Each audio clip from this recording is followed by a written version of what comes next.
in Harold Wilson's words, and I do remember him, grammar schools for all and lead to increased social mobility. It's achieved neither. And the recent Sutton Trust analysis, published in Prospect this week, says we've got a less mobile society today than we had in the 50s and 60s. Now, that's a shocking indictment. And you will, I hope, agree with me, this is not the result of any lack of passion and vocation amongst teachers, a lack of aspiration on the part of pupils or parents, or a lack of funding, as I've said. I would say that this is a result of persistent interference by the state in the business of education over many years. The state is failing to give professionals the real independence needed to improve their sector and refuses to learn from the successful educational formula that's in its midst. And if I beg your pardon? I was going to ask a point of information. In that case, how do you think Finland has achieved what the previous speaker said it had? Well, as a point of information in return, I think that information is false. I've been to Finland, I've examined this system, and they are privately educated in Sweden, for people that wish to be privately educated. And if I tell you that when you go to Finland and you say, how do you do your education here? Because it gets very dark at night, doesn't it? What do you do? They say, well, there's nothing else to do up here in the snow. And in fact, somebody said to me, well, all there is to do in Finland, there is bonking and there is television. And sometimes the television doesn't work. So I don't think Finland is a particularly good example. But thank you for your point. That was wonderful.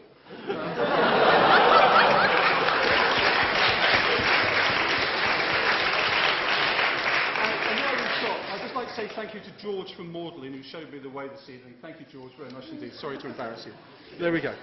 Now, I think the Voltaire test is appropriate here.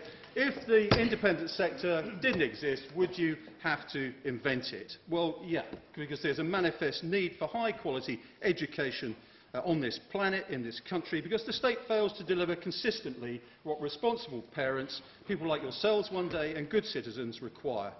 And if the maintained sector provided comprehensive levels of choice, delivery and care, regardless of location, private schools would have a tough time surviving. And it's significant that a Mori poll earlier this year, amongst 10,000 people, 68% of people said we would send our children to a private school if we could.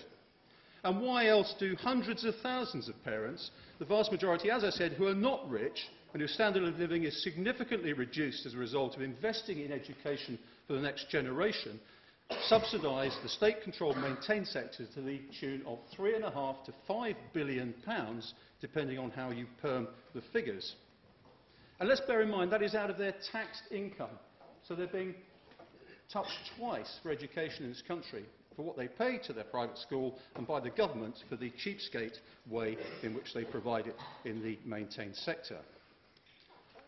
Now, there are many structural and cultural reasons why private schools do well. I don't have to rehearse them. Michael's done that very well. Discipline and diversity issues are more easily contained. Substandard staff can be moved on, and special needs and exceptional abilities can be taken in. And teachers have the time and security to devote their time to their subjects and students. And we're criticising this? For goodness sake. Independent schools are, in the real sense of the word, selective. Of course they are. The parents, through informed choice, select the school, and the school selects the children. However, let's not be hypocritical here and kid ourselves that selection on a wide scale does not occur in the maintained sector, where a good many parents ensure that their children attend what is perceived to be a good school by purchasing a house within the appropriate catchment area. Selection is made on the basis of the financial muscle of the parents rather than their children's ability or suitability. And educational chances and your life chances depend on where your parents choose to live, whether it's Newcastle or Sunderland, Hackney or Camden. And it seems that, to me, education has been replaced by location. And contrary to urban myth, private schools, are actually matched in terms of income per pupil by the state sector. It costs about £7,200 to educate children in both sectors, both and either sectors. And the real reason that heads and senior staff have the freedom to do what is best for education and schooling without having to waste money and time on endless bureaucracy is they don't have to listen to endless initiatives and good ideas from people who have only ever been politicians and professional commentators. They're also able to experiment and accept risk in exploring new ideas and exploiting best practice. And most importantly, in a free market, success and failure are easily measurable.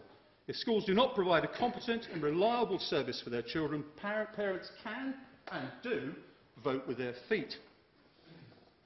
I believe that the loss or weakening of the independent sector would immeasurably weaken the educational community as a whole, because the state would achieve an unchallenged monopoly and a fertile field for manipulation and interference.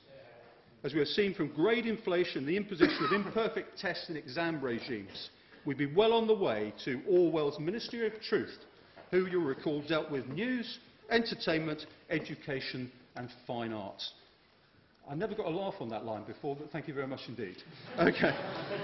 Now, with overbearing state control and central planning, the professionals, the teachers, let us remember, have become disenfranchised by the constant requirement to deliver against targets and quotas, regardless of the real educational needs of local communities. At the same time, instead of being accountable to parents, and by extension pupils, they become accountable to ministers and the inevitable bureaucracy of performance management and resource accounting, instead of you, the citizens. In turn, this has led to a diminution of quality and effective capacity, as well as a corresponding rising costs. And teachers are subject to a tsunami of so-called guidance, which is highly risky in career terms to query, backed up by a coercive inspection regime that is more concerned with compliance than with what works. The private sector doesn't have to face this. And as a result, the constant desire by the state to achieve a one-size-fits-all solution has stifled the initiative and enterprise of a professional community that has struggled to cope with successive waves of policies, progressive techniques and ideologically driven programmes. And throwing money at the problem simply abdicates responsibility for dealing with the more difficult structural and cultural shortcomings. Now, just as we have a mixed economy to face the uncertainties and unevenness of globalisation, it's entirely appropriate that we have a mixed, responsive education system. Right now, the independent schools are the best hope for maintaining the pressure on the state to give all schools the independence and freedom to deliver choice, high levels of achievement and confident, well-adjusted young adults, easy with themselves and with their prospects in life.